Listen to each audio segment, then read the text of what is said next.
So the British Steel record, you know, Yeah. one of the great metal records of all time. Making that record, did you know, like when you guys were writing those songs and all that, did you feel that, hey, we really got something this time, or did it feel just like another record to you? I don't think you ever are fully aware of what you're making. You're feeling good about the songs, aren't you? Oh, we got a great song. You put it on one side, then you work on another. But this record is so iconic. I thought maybe, just maybe, you were like had a moment where you go, you know what, guys, I think we got one this time. I tell you what was also special about that, Sammy, because you'd kind of jog in the old metal memory box, is that was the first time as songwriters at the time. It was myself and Glenn and Ken. And we'd never written as a trio. We'd always written two guys over here or one guy over here would bring in stuff. This was the first time we'd actually, so we were in the room, in the studio together, down, British, breaking the law, like Living After Midnight. Very immediate, oh, that sounds great. We all agreed, got it, move on.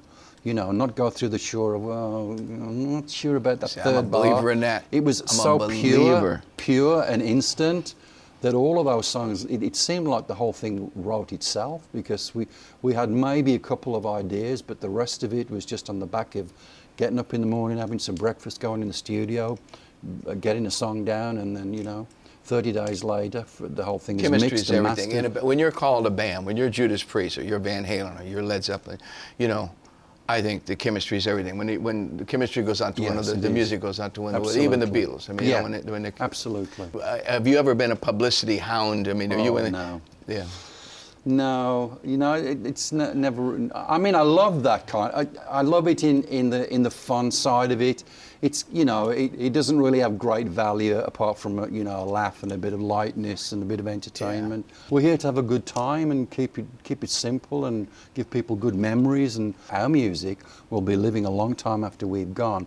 And isn't that the most beautiful thing you can imagine? Yeah, no, it's pretty cool. That people are going to be listening to our music in 50 to 100, 200 years time, the way we listen to some of the greats from the early rock and roll time.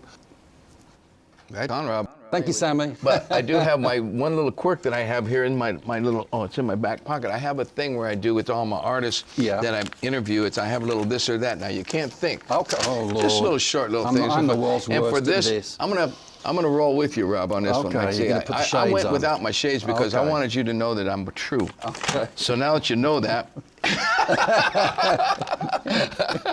just a real quick one. So band or solo? A band. If you had it all to do over again, to start over in music, would you rather be a singer still, or would you rather be a guitar player? Singer. Right on, man. Playing live or making records? Live. The Beatles or the Stones? Ooh. Stones. Rock and roll, and I love the Beatles. Man. Hey, listen, no, you don't have to justify nothing here. Stones. We both know they're great. Stones, That's it. yeah. I'm trying to make it tough on you. It's going to get tougher. Clapton or Page? Page. AC/DC or Motorhead? Sammy. Motorhead. Ooh. Steel or leather?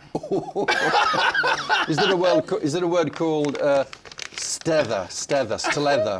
Let's make a word up.